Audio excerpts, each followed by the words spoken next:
The greatest cause in Charlie's life was trying to revive the American family. When he spoke to young people, he was always eager to tell them about God's vision for marriage and how, if they could just dare to live it out, it would enrich every part of their life in the same way that it enriched ours. And someone once asked me how Charlie and I, how we kept our marriage so strong when he was busy traveling. And our little secret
We gather here in this stadium in the hot Arizona sun, shielded in a great shining city our fathers raised out of the desert. And from this desert, Charlie Kirk built a movement. He transformed the face of conservatism in our own time, and in doing so, he changed the course of American history. To rising generations across this country, Charlie exemplified kindness, courage, and a commitment to open debate.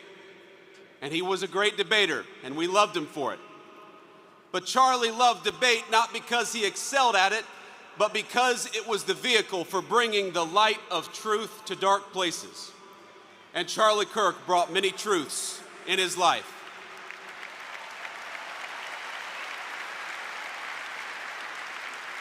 Charlie brought the truth that young people deserved a stake in the future and that they deserved to have a voice. He brought the truth. Family were the highest callings, far more important than any job or educational credential. He brought the truth that our nation would fade unless it brought order to its neighborhoods and prosperity to its people. He brought the truth that life was precious, and we must fight to protect it at all stages and at all times.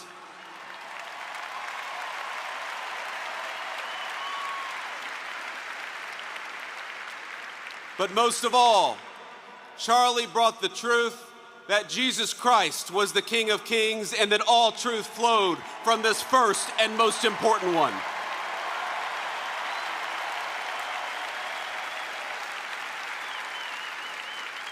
But Charlie, he did so much more than tell the truth, he lived it. Charlie understood that the best evangelization was not in what you said, but in how you lived your life. And in this city, he lived his life well. He raised a wonderful family. He had a beautiful wife, 2 beloved children, and a loving and godly home. In this, he showed us the importance of family. He lived 3 decades he had on this earth with a sense of Christian virtue that would make any man, any person proud. And in this, he showed the importance of following God.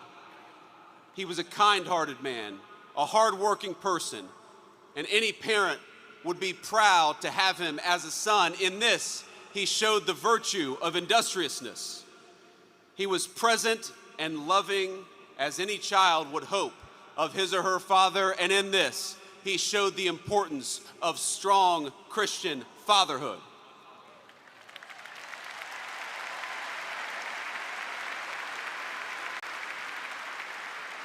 He was fearless and he was bold as any follower would hope would be true of a leader.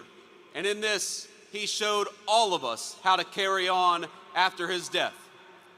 You know, Charlie Kirk, he loved history. He devoured the ideas that formed the foundation of our civilization.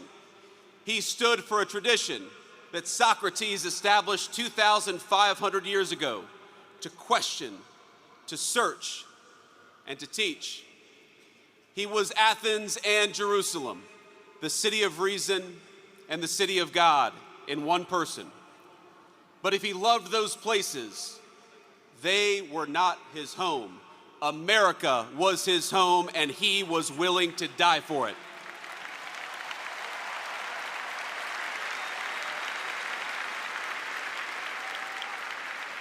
You know, Charlie, he loved this country with a contagious intensity. Anybody who talked to him knew it and felt it.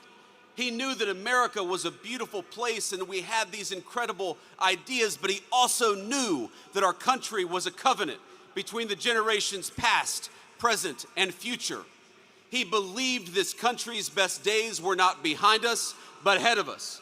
But he knew those better days would have to be earned. They would have to be worked for. We would have to sacrifice and work and tell the truth. He knew that America wouldn't be saved just by pulling together seminars or talking about the right kind of books in front of the right kind of people.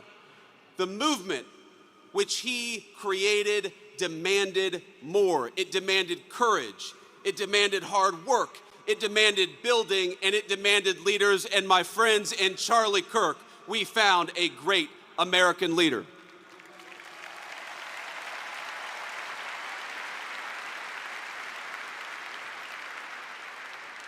Now, our whole administration is here, but not just because we love Charlie as a friend, even though we did, but because we know we wouldn't be here without him. Charlie built an organization that reshaped the balance of our politics. Turning Point brought millions of young people into conversation with one another, brought millions of people into advocacy. He asked of us, not just that we talk about saving our country, but that we actually go and do it, and we do it together.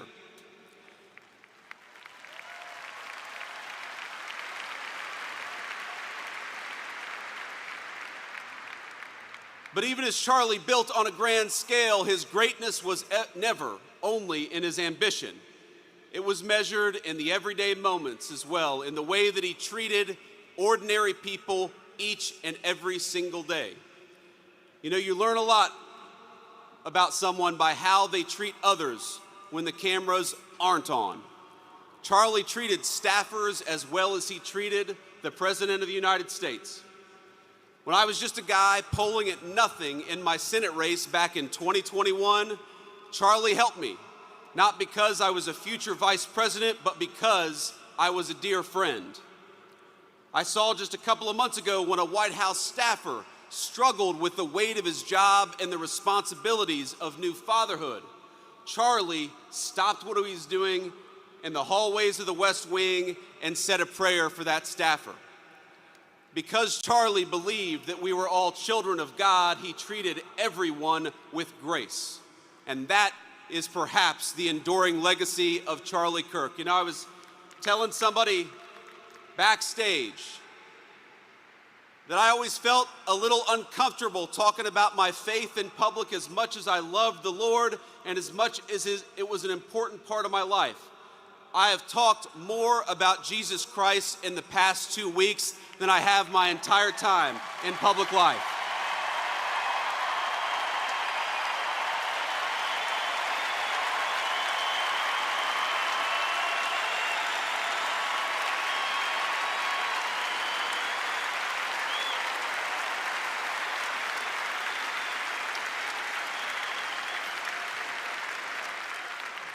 And that is an undeniable legacy of the great Charlie Kirk. You know, he loved God.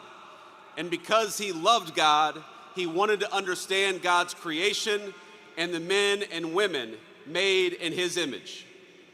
Now, much has been said over the last week about Charlie's ability to approach any topic, any person in good faith, an achievement that was only possible because Charlie knew that we were all children of God. He knew deep down the truth of Scripture, and from that confidence, everything else flowed. That unshakable belief in the gospel led him to see differences in opinion not as battlefields to conquer, but as way stations in the pursuit of truth. He knew it was right to love others, your neighbor, your interlocutor, your enemy. But he also understood his duty to say what is right and what is wrong, to distinguish what is false from what is true.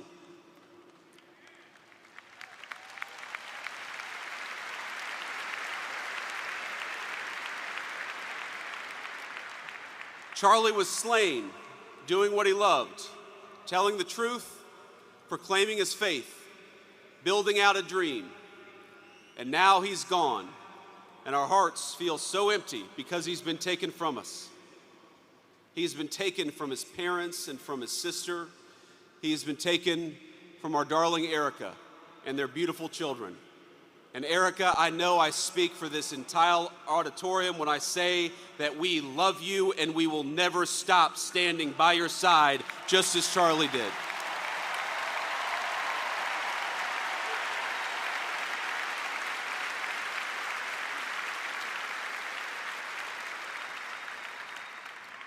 He was taken from us by those who despise the virtues that actually made our civilization great to begin with: dialogue, truth-seeking, family, and faith. In the wake of his death, we have seen some of the very worst parts of humanity. We have watched people slander him. We have watched people justify his murder and celebrate his death. I know that this makes you angry just as it has made me angry. But it is easy in these moments to see only the worst of our fellow man. I found myself wishing that I could pick up the phone and talk to my friend and ask him for his advice and his counsel, to ask him how to respond to such hate and the souls from which that hate springs. But I can't call my friend because he was murdered for speaking the truth. I can only guess at what he might say and what he would encourage me to do. And here's what I think. I think he would encourage me to be honest that evil still walks among us, not to ignore it for the sake of a fake kumbaya moment, but to address it head on and honestly as the sickness that it is.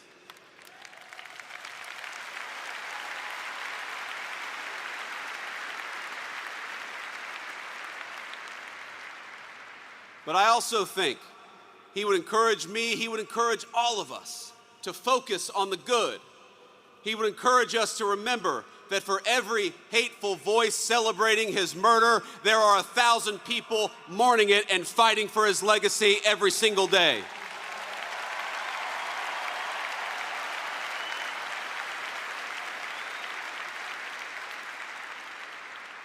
He would tell me to pray. I'm certain of it. He would tell me to pray for my friends, but also for my enemies. He would tell me to put on the full armor of God and get back to work.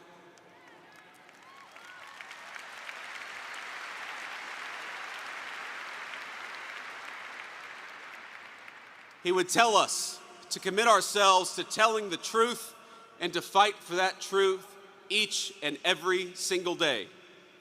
He would tell us to talk about God's love and the fact that that love applied everybody across the whole human family. Charlie suffered A terrible fate, my friends. We all know it. We all saw it. But think, it is not the worst fate. It is better to face a gunman than to live your life afraid to speak the truth.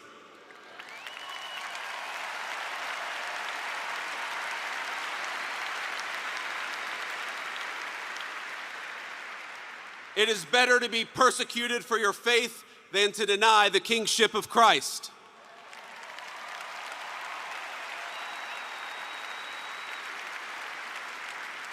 It is better to die a young man in this world than to sell your soul for an easy life with no purpose, no risk, no love, and no truth.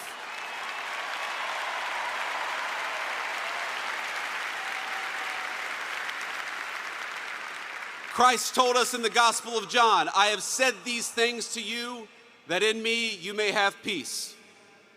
In the world you will have tribulation, but take heart. I have overcome the world."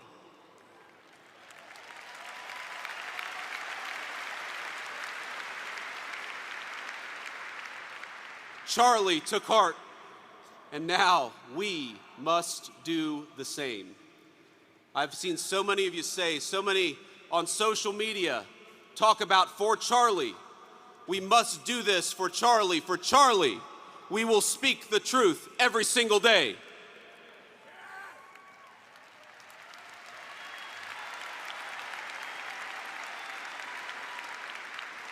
For Charlie, we will rebuild this United States of America to greatness.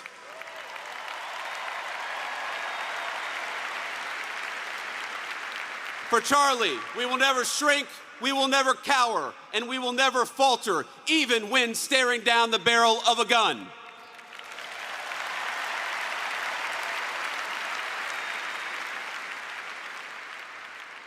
For Charlie, we will remember that it is better to stand on our feet defending the United States of America and defending the truth than it is to die on our knees.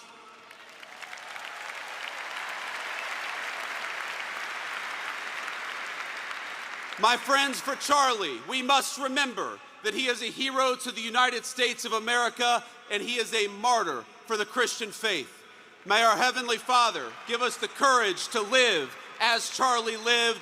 That is what we must do for Charlie. You ran a good race, my friend. I love you. We've got it from here. Thank you.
Please give a warm welcome to Mrs. Erica Kirk.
Hello. God bless all of you for coming here from all over the world to honor and celebrate my Charlie.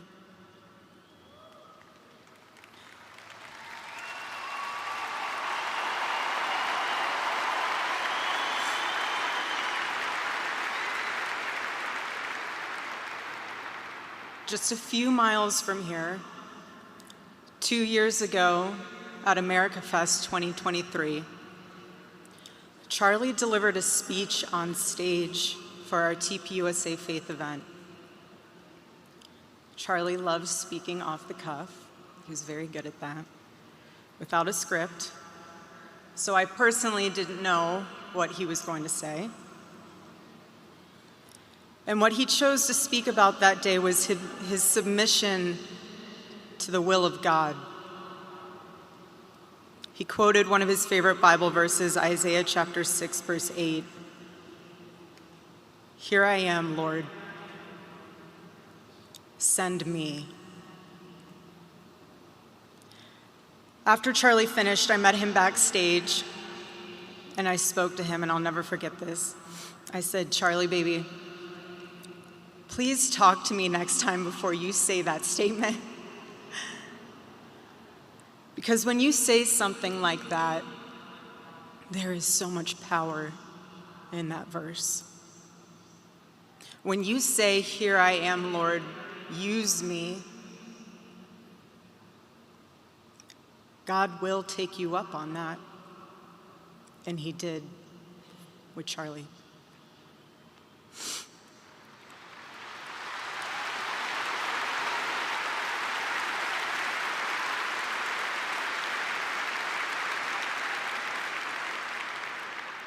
"11 days ago, God accepted that total surrender from my husband and then called him to his side.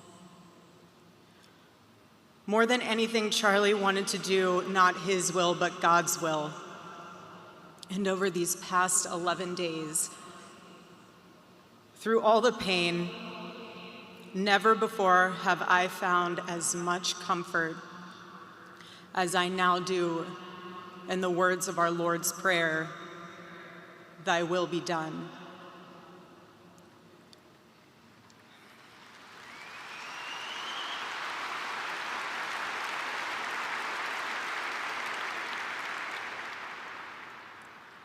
God's love was revealed to me on the very day my husband was murdered. On the afternoon of September 10th, I arrived at a Utah hospital to do the unthinkable, to look directly at my husband's murdered body. I saw the wound that ended his life. I felt everything you would expect to feel. I felt shock. I felt horror, and a level of heartache that I didn't even know existed. But there was something else too. Even in death, I could see the man that I love. I saw the one single gray hair on the side of his head, which I never told him about. Now he knows. Sorry, baby, telling you now, but never told him. Didn't want to. I also saw this. I also saw on his lips the faintest smile. And that told me something important. It revealed to me a great mercy from God in this tragedy. When I saw that, it told me Charlie didn't suffer. Even the doctor told me. It was something so instant that even if Charlie had been shot in the operating room itself, nothing could have been done. There was no pain, there was no fear, no agony. One moment, Charlie was doing what he loved, arguing and debating on campus, fighting for the gospel and truth in front of a big crowd. And then he blinked. He blinked and saw his Savior in paradise.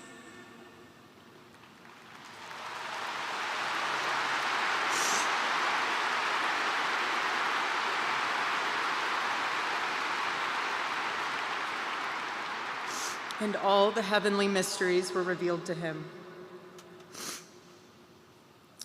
God's love continued to be revealed to me in the days that followed. The next day on the tarmac in Air Force Two, I confronted Usha Vance, precious woman. I held her hand and I told her, honestly, I do not know how I am going to get through this.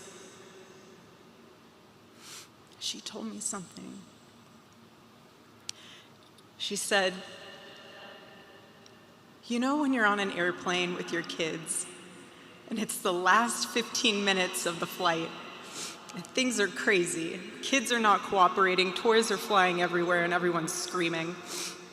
And you think to yourself, I cannot wait for this flight to land. And it's 15 minutes before you land.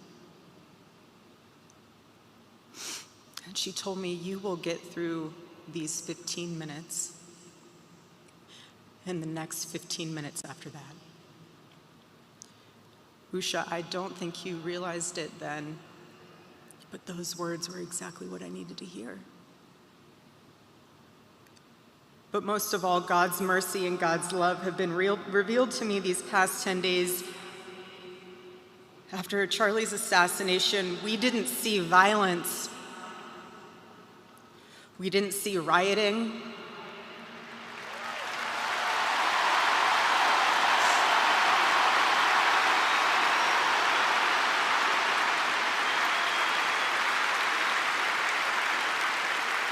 We didn't see revolution.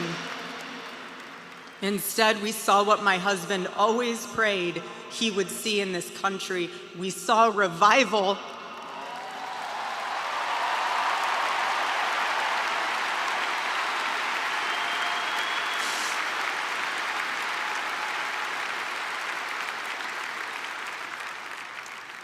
This past week, we saw people open a Bible for the first time in a decade. We saw people pray for the first time since they were children.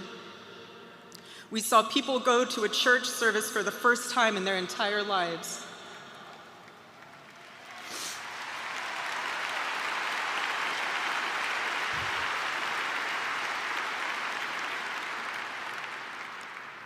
Charlie liked to journal, and I say this because he did it to remember important moments and sayings that affected him. And one of the things he wrote in his journal was this: every time you make a decision, it puts a mark on your soul. To those of you out there who just made that decision and took the first step toward a spiritual life, I say thank you and welcome.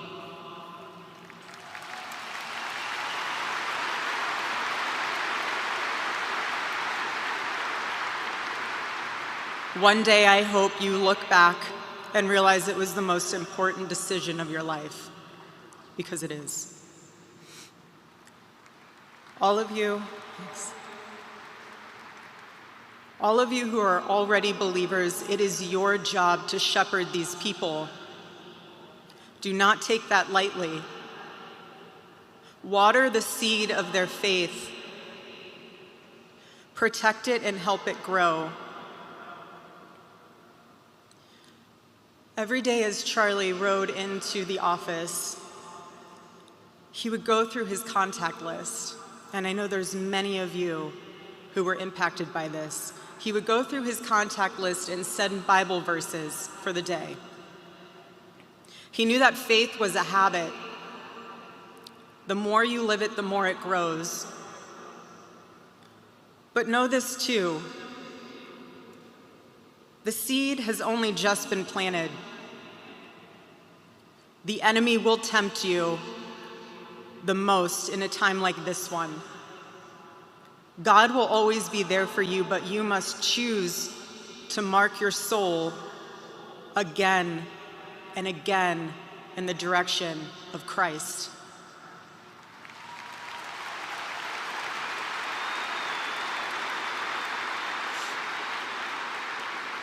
Pray again. Read the Bible again. Go to church next Sunday and the Sunday after that, and break free from the temptations and shackles of this world.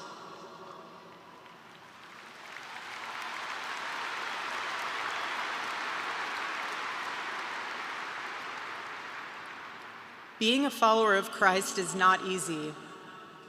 It's not supposed to be. Jesus said, if anyone would come after me, let him deny himself, take up his cross and follow me. He said he would be persecuted. He said we would be persecuted. And Charlie knew that and happily carried his cross all the way to the end. And I want all of you to know, while Charlie died far too early, he was also ready to die. There was nothing he was putting off. There was nothing that was too hard or too painful, or nothing that he just felt like he didn't want to do it. He left this world without regrets. He did 100% of what he could every day. But I want you to know something. Charlie died with incomplete work, but not with unfinished business.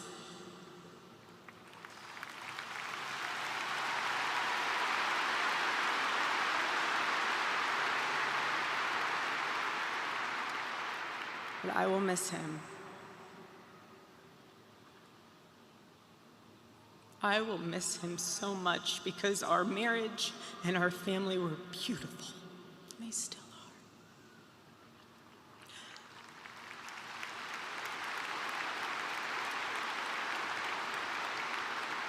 The greatest cause in Charlie's life was trying to revive the American family. When he spoke to young people, he was always eager to tell them about God's vision for marriage. and how, if they could just dare to live it out, it would enrich every part of their life in the same way that it enriched ours. And someone once asked me how Charlie and I, how we kept our marriage so strong when he was busy traveling. And our little secret, it was love notes. Every Saturday, Charlie wrote one for me, and he never missed a Saturday. And in every single one of them, he'd tell me what his highlight was for the week, how grateful he was for me and our babies. And always at the end, he would always end it with asking the most beautiful question. He'd always end it by asking, "Please let me know how I can better serve you as a husband." Charlie perfectly understood God's role for a Christian husband. A man who leads so that they can serve.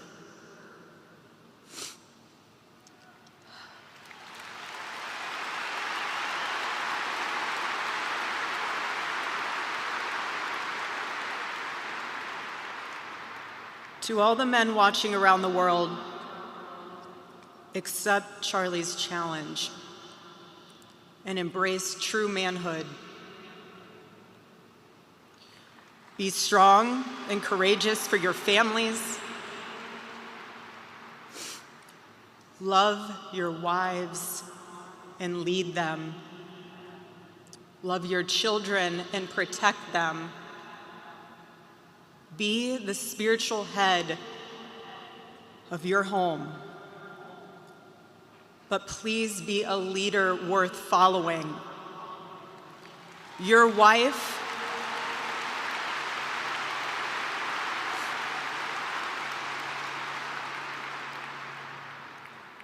is not your servant. Your wife is not your employee. Your wife is not your slave. She is your helper. You are not rivals.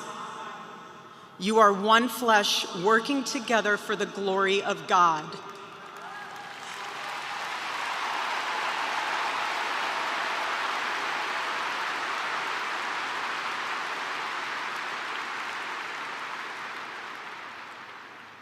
I was Charlie's confidant. I was his vault, his closest and most trusted advisor, his best friend. I poured into him and loved him so deeply, empowered him, because his love for me drove me to be a better wife. Every day he honored me, and I prayed that I could be the wife that God needed me to be for my husband.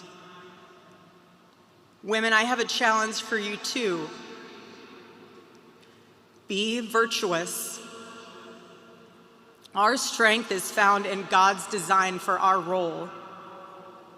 We are the guardians. We are the encouragers.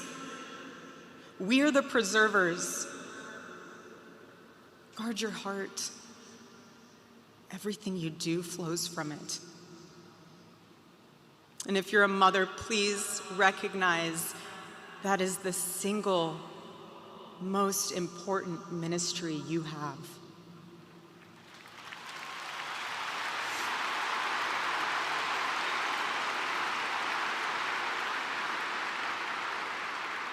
In our home, because Charlie traveled a lot, we tried to travel with him where we could. But I made sure that when Charlie returned from work, it was his sacred landing place, away from the worries of the world.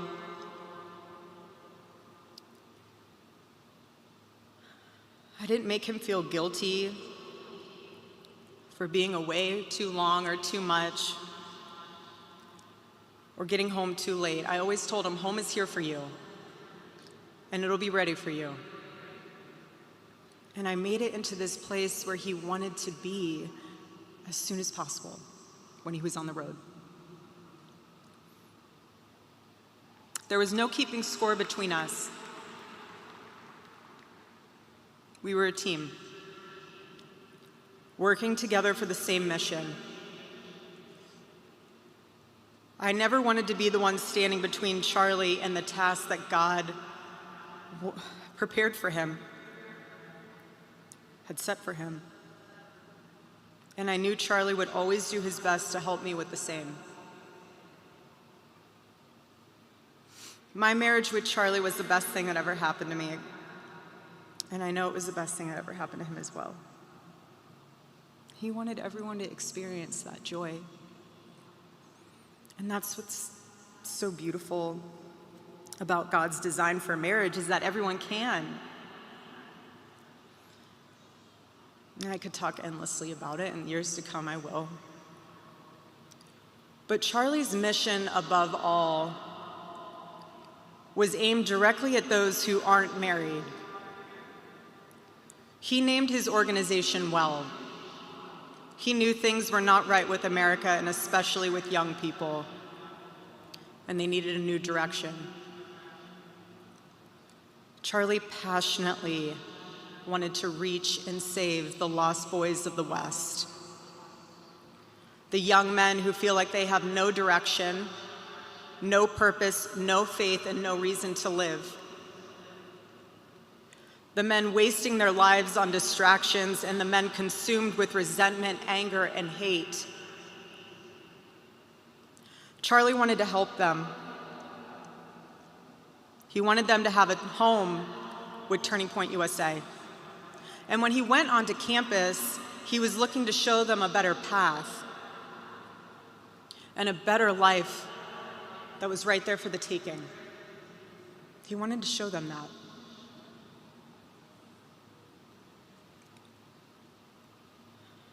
My husband, Charlie, he wanted to save young men just like the one who took his life.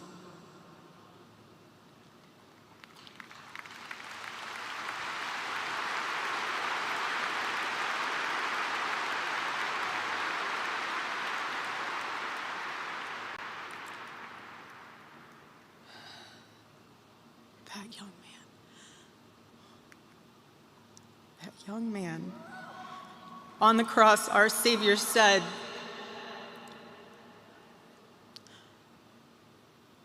"Father, forgive them, for they not know what they do." That man, that young man, I forgive him.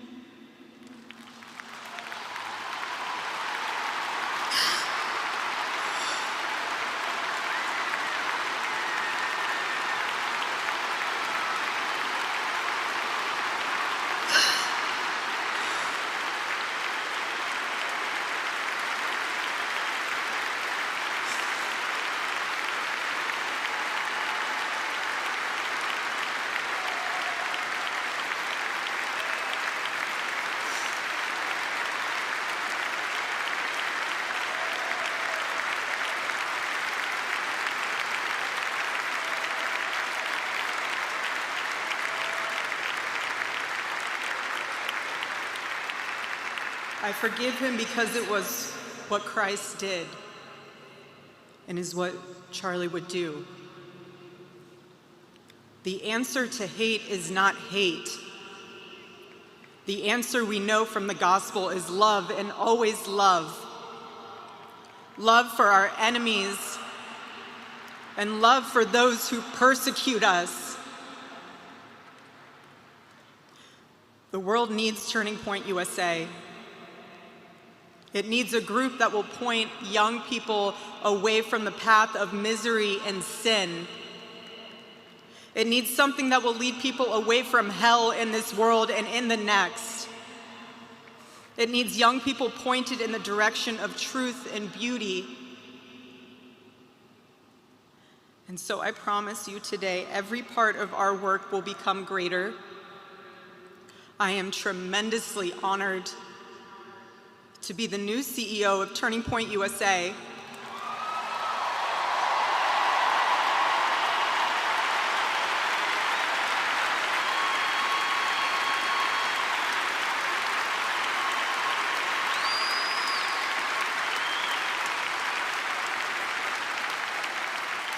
I do not take that lightly.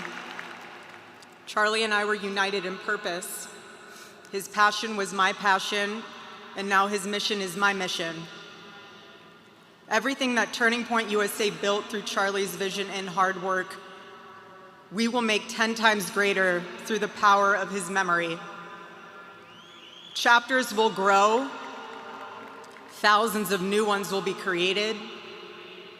TPUSA Faith will add thousands of new pastors and congregations.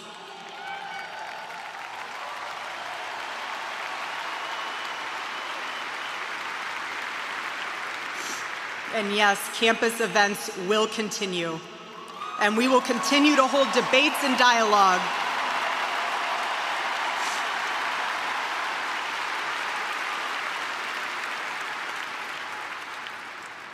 The First Amendment of our Constitution is the most human amendment.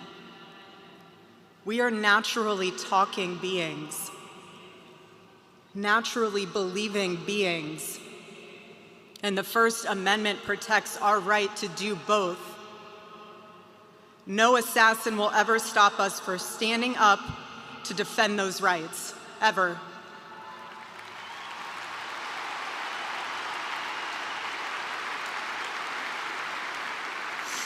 Because when you stop the conversation, when you stop the dialogue, this is what happens. When we lose the ability and the willingness to communicate, we get violence.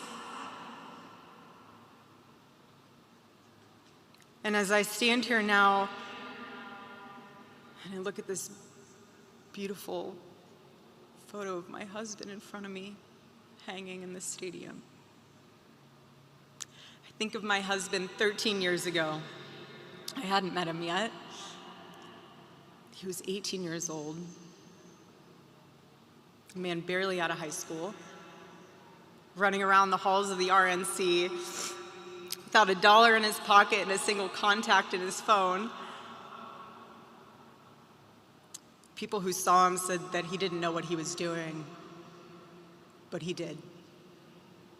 He did know what he was doing. He knew exactly what he was doing. He was going to change the world, and he did. Charlie's life was a turning point for this country. It was a miracle. Let that miracle that was Charlie's life be your turning point as well. Choose prayer. Choose courage. Choose beauty. Choose adventure. Choose family. Choose a life of faith. Most importantly, choose Christ.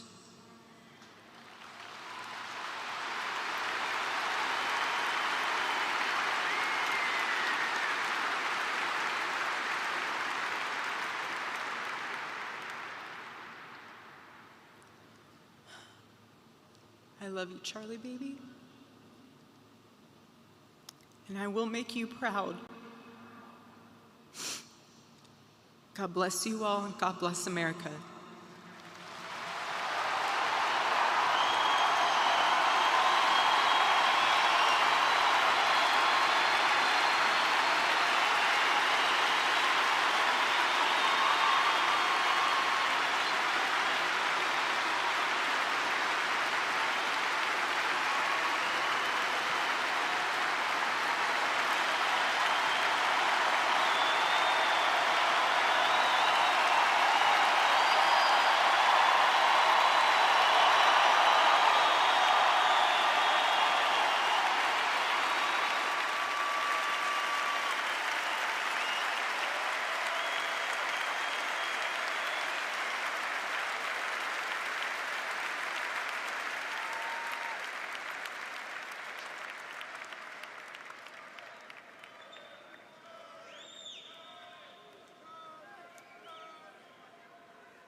Please welcome to the stage the 45th and 47th President of the United States, Donald J. Trump.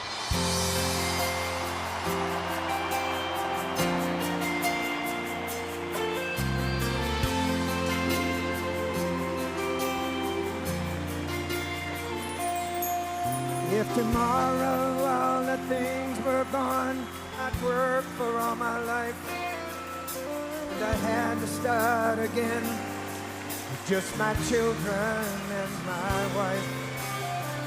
Thank my lucky stars to be living here today, 'cause the flag still stands for freedom, and they can't take that away.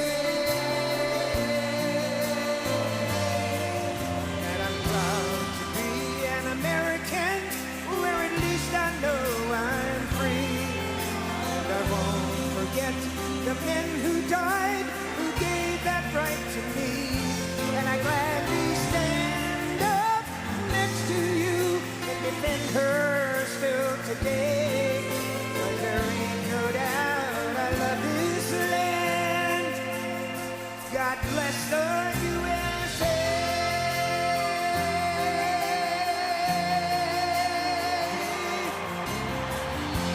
For America. Charlie Kirk. From the lakes of Minnesota to the hills of Tennessee, across the plains of Texas, from sea to shining sea, from Detroit to Houston, over New York to LA. There's pride in every American heart, and it's time we stand and say that I'm proud to be an American, where at least I know I'm free. And I won't forget the men who died, who gave that right to me. And I gladly stand up next to you and defend her still today. 'Cause there ain't no doubt I love this land. Sing it! God bless the USA.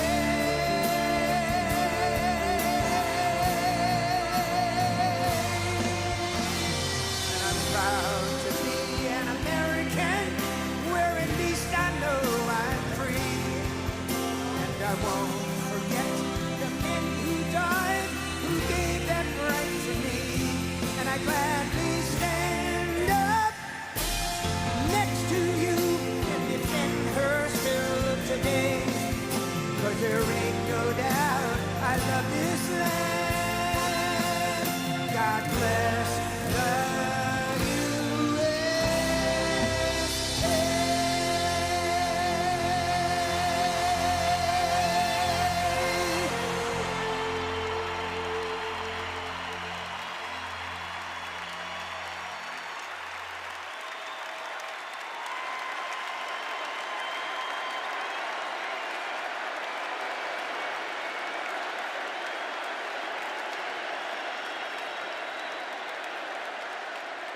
Well, I want to thank you very much, Lee. You've been there from the beginning with us, Lee, and we appreciate it. Nobody can sing that song like Lee Greenwood. Thank you very much, Lee, very much for being here.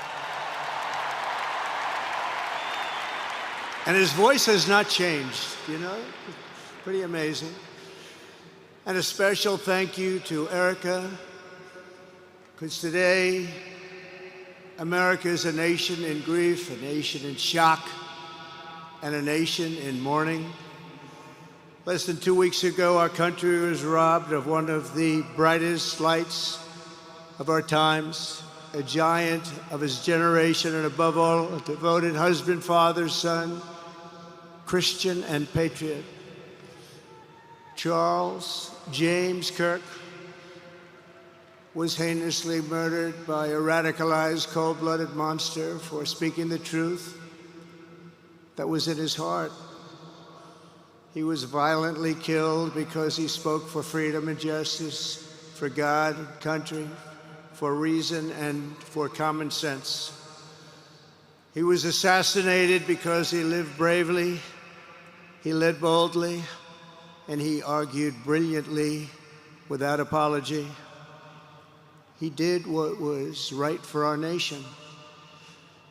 And so on that terrible day, September 10th, 2025, our greatest evangelist for American liberty became immortal.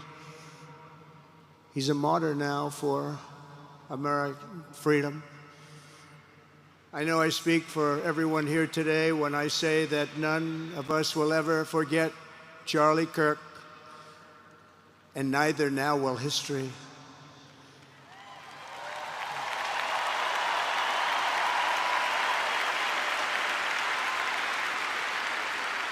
Because while Charlie has been reunited with his Creator in heaven, his voice on earth will echo through the generations, and his name will live forever in the eternal chronicle of America's greatest patriots.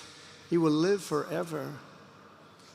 To Charlie's incredible and beautiful widow, Erica, we know the weight of this monumental loss is almost unbearable.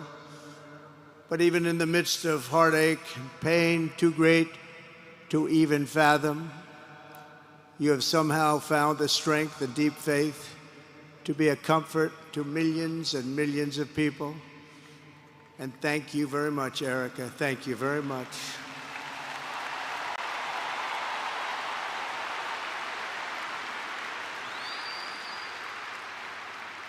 Today, an entire nation wraps its loving arms around you and your beautiful children.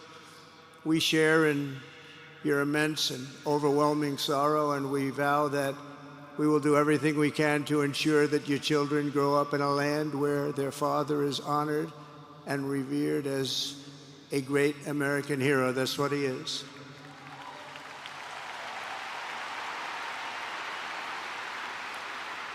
To Charlie's parents who lost their beloved son, and to the entire Kirk family, we know that no words can ever be enough to fill the void he leaves behind.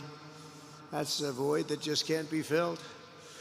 But I hope the extraordinary outpouring of emotion over these past 11 days has comforted you with the knowledge that your son brought more good and love into this world in his 31 short years than most people, even very, very successful people, can bring in a lifetime.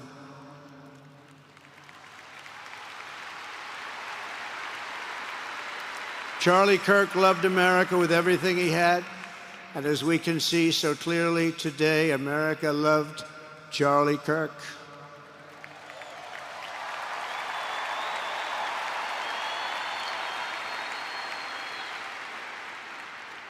And he could always draw a big crowd. Look at this today. Look at what's gone on.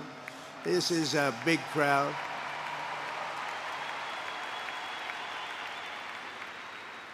Here today we have the Vice President of the United States, J.D. Vance.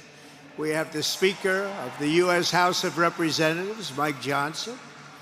We have countless members of the United States Senate, and I'm sorry I'm not going to introduce you, but I'll be up here. They're all over the place.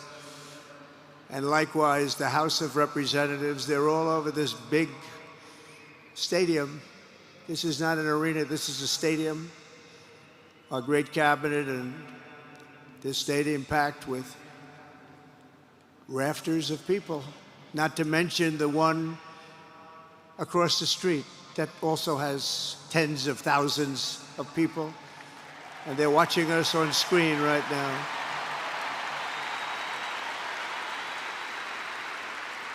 And I'm sorry we couldn't get you in. If anybody would like to give up your seat, please walk across this way. But this is like an old-time revival, isn't it? An old-time revival.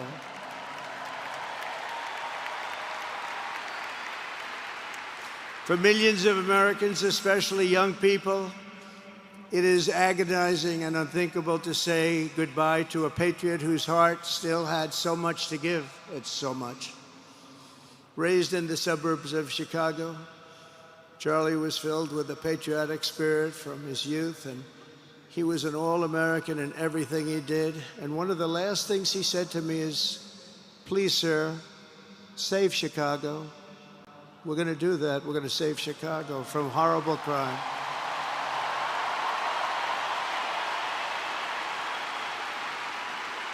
In high school, he was the quarterback of the football team and the captain of the basketball team. He was a good athlete. A lot of people don't know that about Charlie.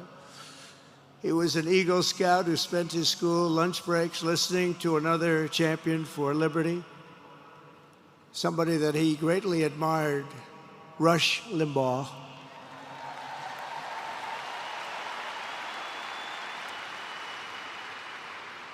But what was even more important to Charlie than politics and service was the choice he made in the 5th grade, which he called the most important decision of his life, to become a Christian and a follower of his Savior, Jesus Christ.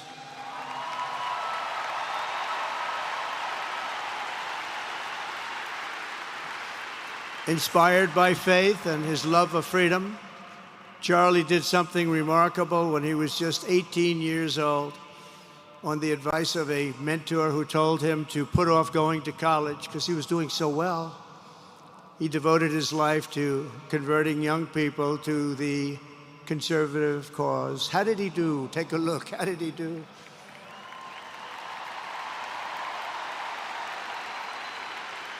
In 2012, 2 days after graduating high school, and with just $1,800 in his pocket, the young man from Illinois, who no one had ever heard of, started an organization whose grand ambitions were captured in its name, Turning Point USA. Great name.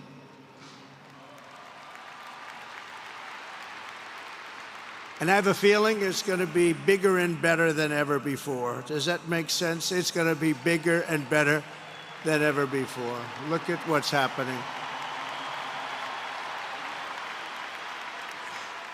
12 years ago, Charlie walked onto his first college campus, the very liberal University of Wisconsin at Madison.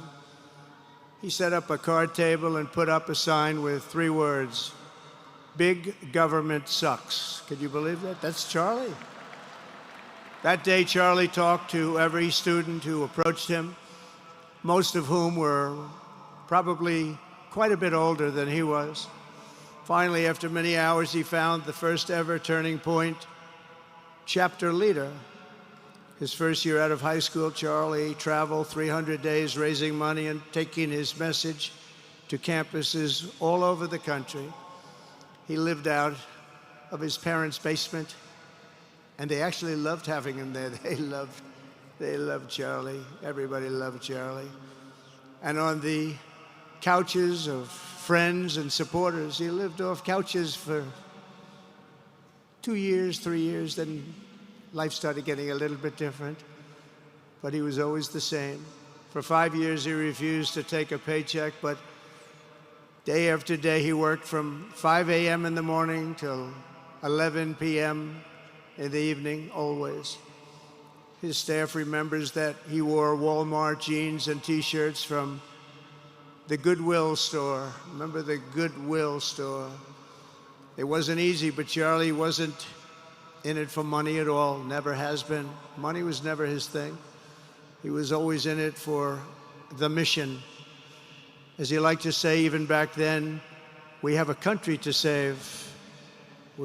Just what he did. He'd call me all the time, "Sir, we have a country to save." I said, "Charlie, thanks very much for telling me that. I appreciate it." Charlie volunteered for my 2016 campaign and traveled the nation with my son, Don and Eric. I got to know him very well and saw immediately that Charlie was actually a master builder of people. It was Charlie who first started organizing young black conservatives hungry for support and leadership. It was Charlie who stood up for persecuted Christians and Jews on college campuses. It was Charlie who helped bring online censorship, free speech, and cancel culture to the fore of our political debate. He was right up there with me. It was Charlie who helped unite MAGA, and you know what MAHA is? That's right, Make America healthy again.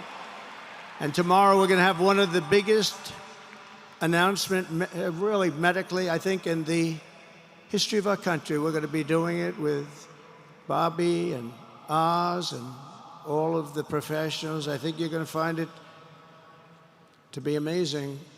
I think we found an answer to autism. How about that? Autism. Tomorrow we're going to be talking in the Oval Office in the White House about autism, how it happens, so we won't let it happen anymore, and how to get at least somewhat better when you have it, so that parents can help their child, their beautiful child.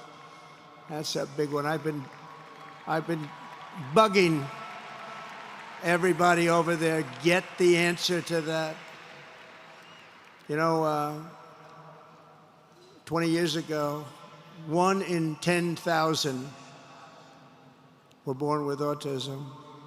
20 years ago. The most recent survey says 1 in 12. How bad is that? That's for young boys, baby boys, but also girls, a little bit better. It's about 1 in 20. But we can't, because obviously there was something really wrong, and we think we know what that is. It's going to be, I think it's going to be one of the most important news conferences I'll ever have, and I look so forward to it.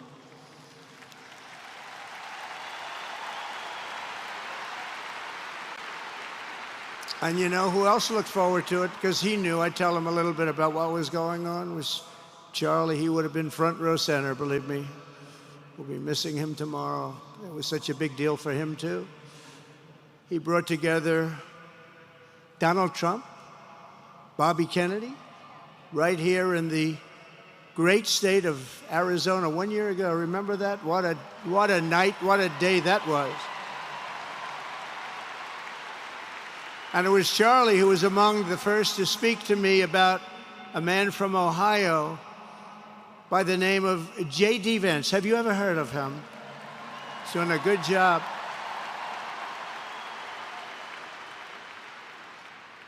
But Charlie would often call me, sometimes the night before a big event, the other side of the country. And he'd ask me, he'd say, do you think you could come and speak at the event?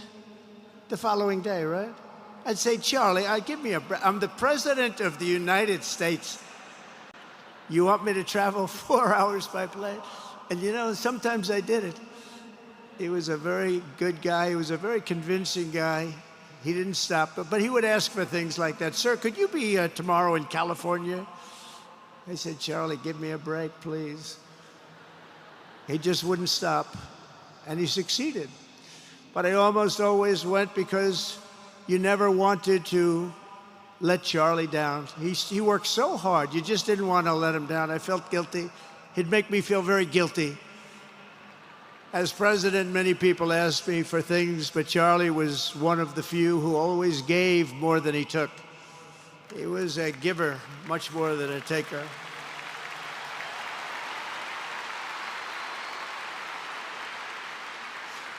And no matter how big Charlie became, no one was too small for him to notice. He was good to everybody. Didn't matter.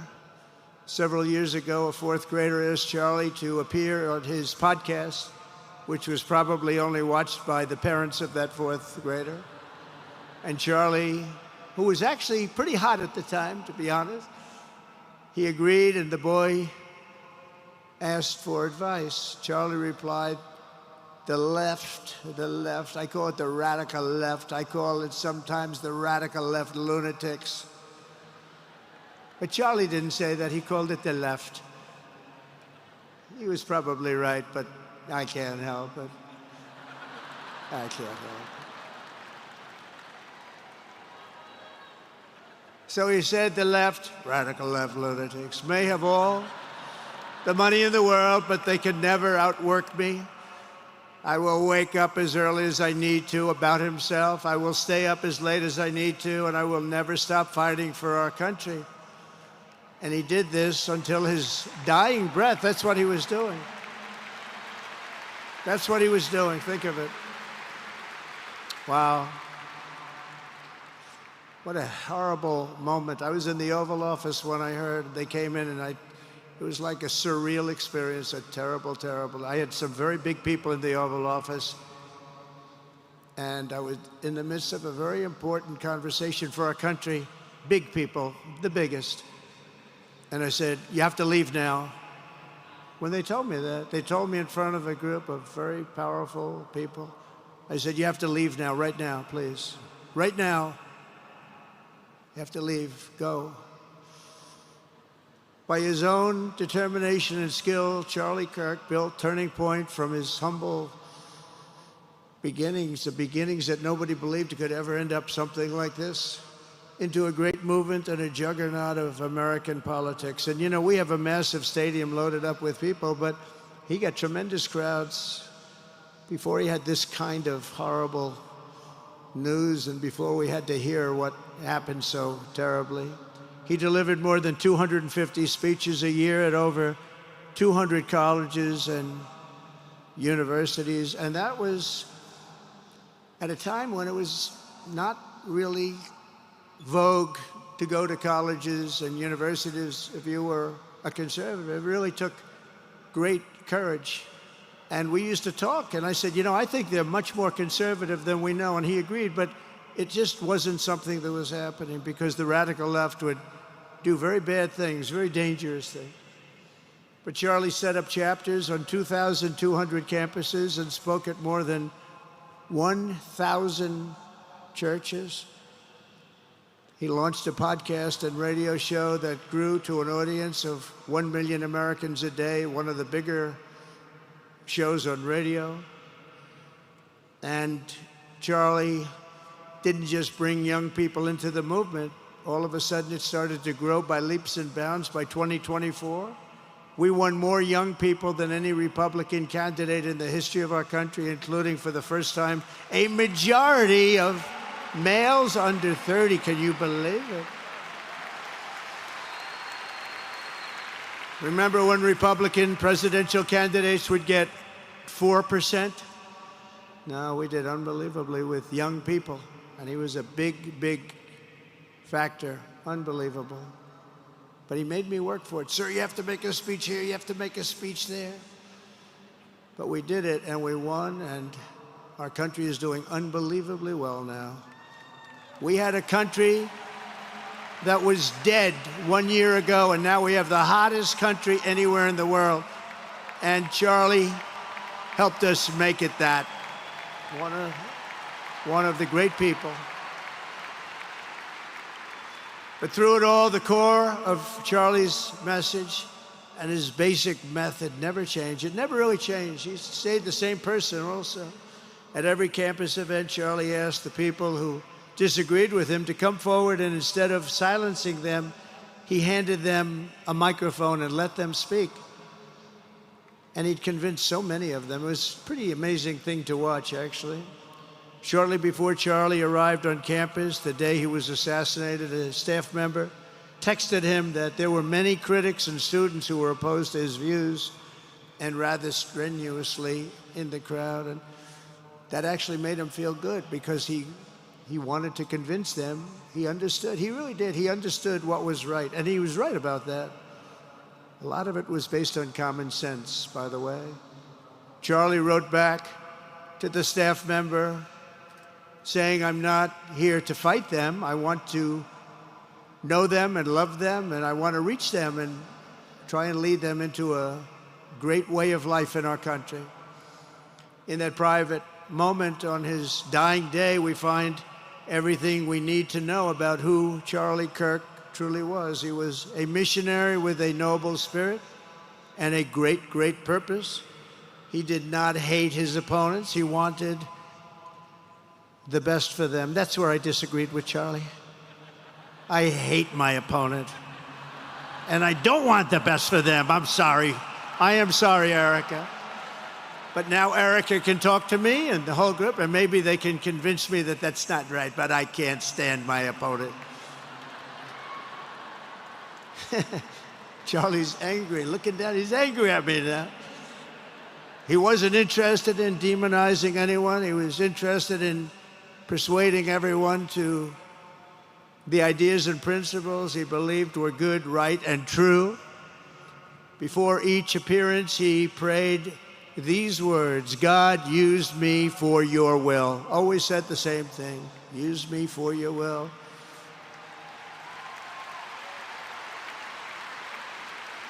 And that is exactly what God did.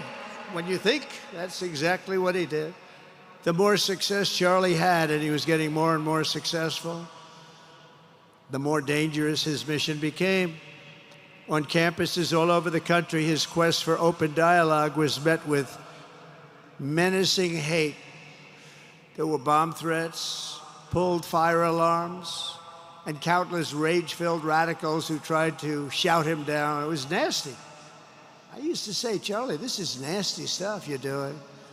At one event, police had to build barricades to protect students from an angry mob of thugs. Many of these people, by the way, are paid a lot of money to do this. They're agitators. They're paid agitators. Remember that? When you see they all have the same beautifully printed sign, every sign is identical, comes out of a top-level print shop. That's not the signs that are made in somebody's basement. Those are paid for by very bad people, and hopefully we're going to be finding out through the DOJ who those people are.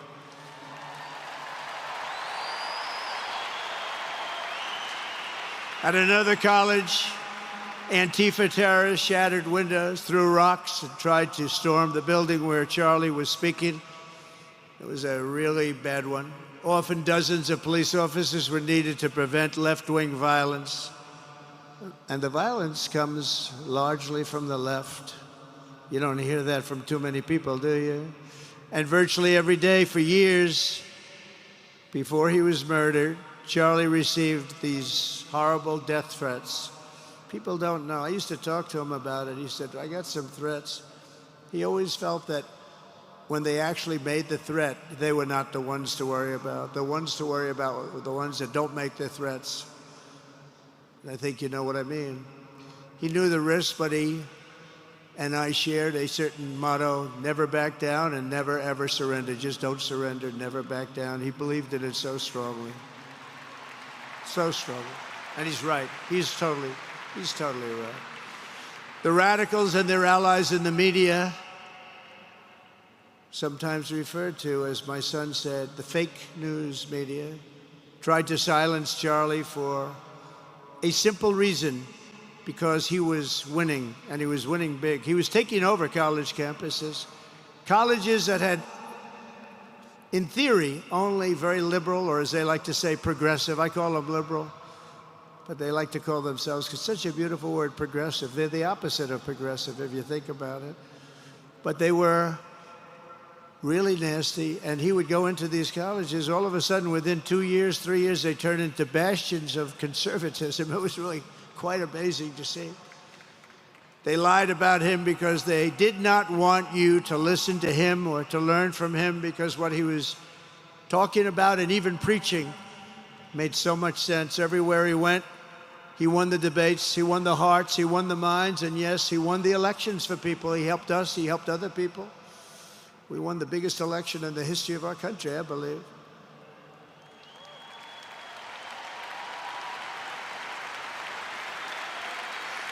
Charlie Kirk was without a doubt among the most influential figures in the most important election in the history of our country.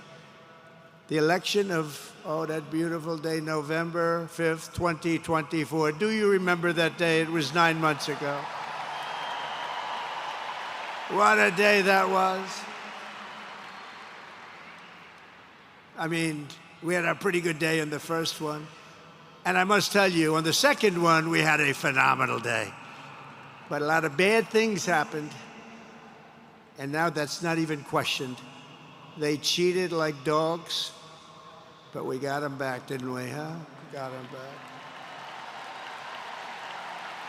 But we owe Charlie a profound and eternal debt of gratitude now. Just like Charlie and Erica made Turning Point hot, we are looking at a country that has the chance to attain a level like never before. Tariffs are making us rich again, richer than anybody ever thought was possible. And the only one challenging them are people that hate our country or foreign countries that are paying a price, because they did the same thing to us for years. They took advantage of us, but we're making money.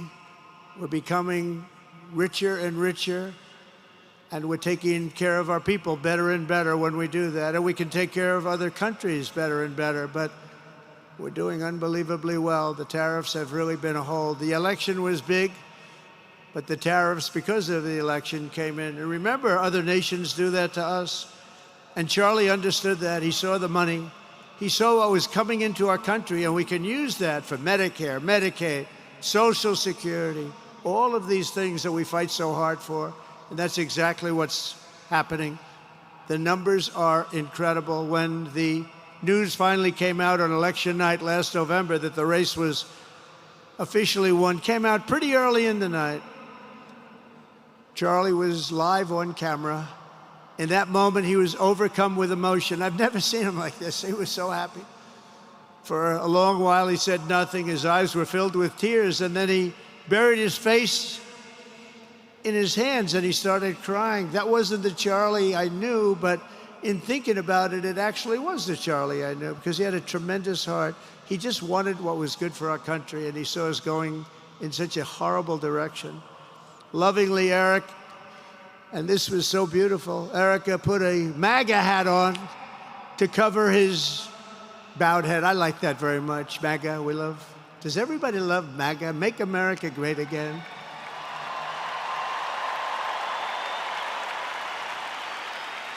When Joe Biden used to get up, remember the speeches? We will stop MAGA. We will stop MAGA. You know, he could barely get the words out. We will stop. I said, can somebody inform him the MAGA means Make America Great Again? How do you say you're going to stop it?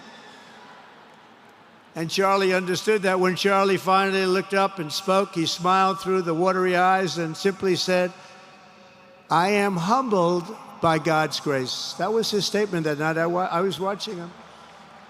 I was very impressed, actually. It showed he had a big heart.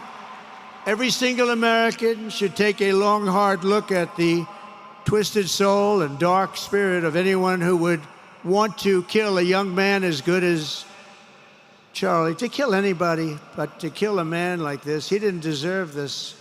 He didn't deserve this. Our country didn't deserve this. And anyone who would make excuses for it are just out of their mind. Charlie's murder was not just an attack on one man or one movement.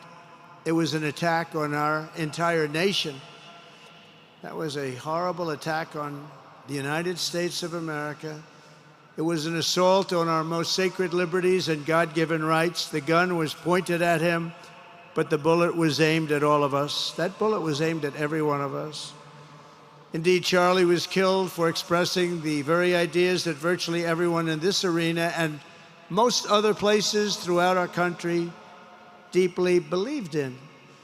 But the assassin failed in his quest because Charlie's message has not been silenced. It now is bigger and better and stronger than ever before, and it's not even close. And it's rare that such a thing happens, but Charlie is bigger today than he was. Think about it. Just 2 weeks ago, he's bigger today than he was 2 weeks ago. Now, that may not help his friends and loved ones, of which there are so many. It may not help Erica and those beautiful children who have to suffer so horribly through this moment, but they know it's true. He's bigger now than ever before, and he's eternal. He's eternal. And I just want to say we love him. And he's looking down at us right now, and he's saying, wow, that's a great crowd. He's saying, that's a great crowd.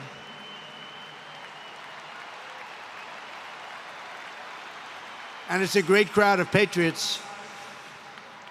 But that's why I will soon award Charlie the nation's highest civilian honor, the Presidential Medal of Freedom. It's the highest civilian honor.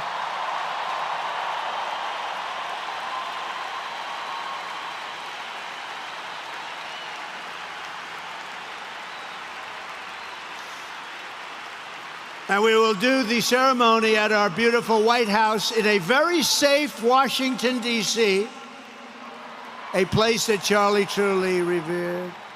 You know, we stopped the crime in Washington, took 12 days.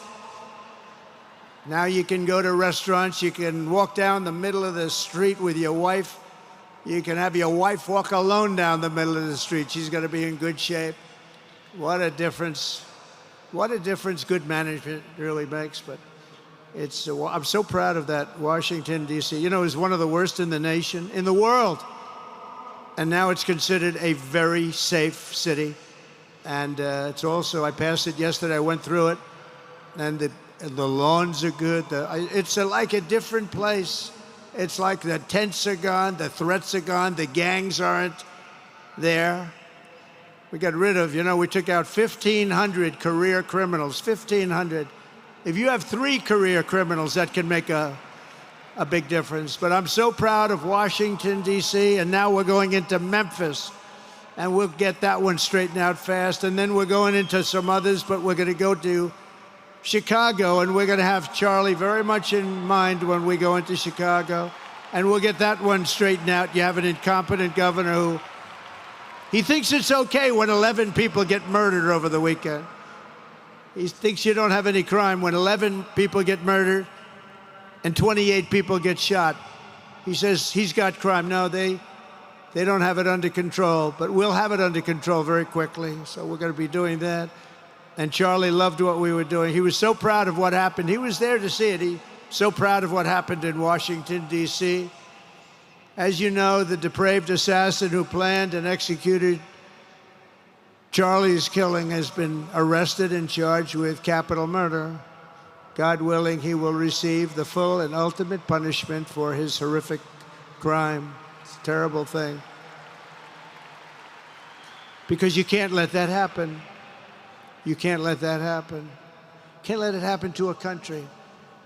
The Department of Justice is also investigating networks of radical left maniacs who fund, organize, fuel, and perpetrate political violence, and we think we know who many of them are. But law enforcement can only be the beginning of our response to Charlie's murder. Over the last 11 days, we have heard stories of commentators, influencers, and others in our society who greeted his assassination with sick approval, excuses, or even jubilation. You've heard that, so have I. Couldn't believe it. Some of the very same people who spent the last 8 years trying to sit in moral judgment of anyone who disagreed with them about politics suddenly started cheering for a murder. Incredible. You know the names. They're major losers, by the way. That will be proven out in a short period of time. Some of the very people who call you a hater for using the wrong pronoun were filled with glee at the killing of a father with 2 beautiful young children.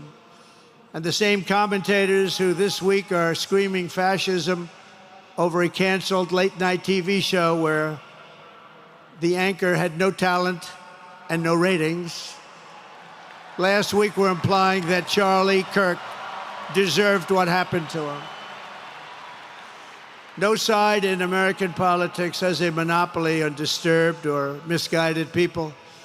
But there's one part of our political community which believes they have a monopoly on truth, goodness, and virtue, and concludes they have also a monopoly on power, thought, and speech. Well, that's not happening anymore. We've turned that corner very quickly. Tragically, atrocities of this kind, and the kind that we saw in Utah, of all places, are the eventual consequence of that kind of thinking. If speech is violence, then some are bound to conclude that violence is justified to stop speech. And we're not going to let that be justified. The tradition of reason and open debate that Charlie practiced is not a pillar of our democracy. In many ways, it's the basis of our entire society. It's the right and inheritance of every free American, the greatest legacy of the Enlightenment, and among the most treasured achievements of civilization. We will defend it at all costs, and we will carry forward the torch of liberty that Charlie Kirk held so proud and so high. He was so proud, and he did hold that torch high. We will never, ever let it fail. We will never let it fail. But we're going to raise it higher than ever before. It's going to be raised, and this is the beginning. Perhaps it should be no surprise that Charlie, who spent his life speaking with the critics of these traditions, ultimately became convinced that we needed not just a political realignment, but also a spiritual reawakening. We did. And we have to bring back religion to America, because without borders, law and order, and religion, you really don't have a country anymore. We want religion brought back to America. We want to bring God back into our beautiful USA like never before. We want God back.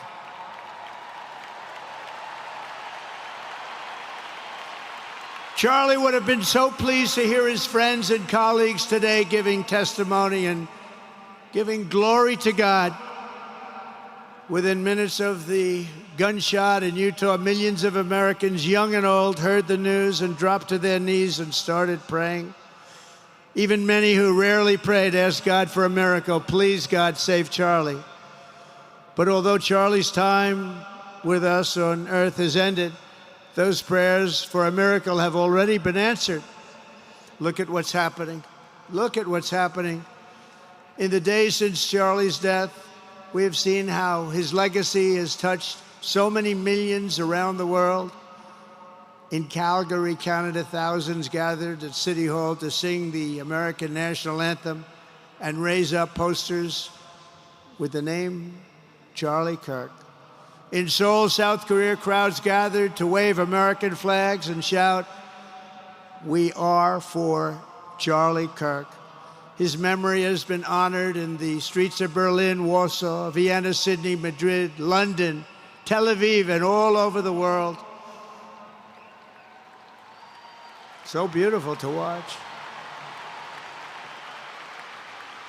A man as far away as rural Australia texted a pastor, "I'm going to come to church tomorrow for the first time ever." The pastor asked, "Why is that?" The man replied, "Because of Charlie Kirk." Can you imagine? The lesson of Charlie's life is that you should never underestimate what one person can do with a good heart, a righteous cause, a cheerful spirit, and the will to fight, fight, fight. Have to fight. We're saving our country. And Charlie's a big factor, such a big factor. Charlie Kirk started with only an idea to change minds on college campuses, and instead he ended up with a far greater achievement, changing history. He changed history. Today, Charlie Kirk rests in glory in heaven for all eternity. He has gone from speaking on campuses in Wisconsin to kneeling at the throne of God, where he is right now.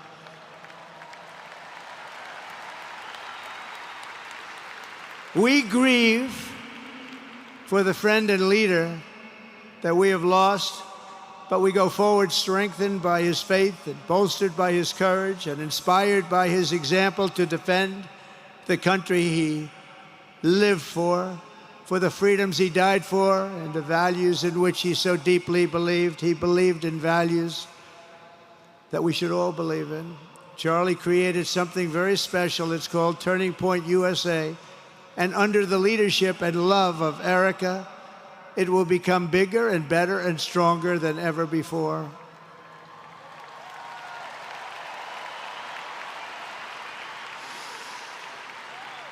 So, Charlie, we all want to thank you. We want to say a very loud God bless you, Charlie. God bless you for what you've done is incredible. And God bless Erica and the children. God bless the United States of America. And could I ask Erica, please come out. Erica, please come out. Thank you.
Thank you very much, everybody.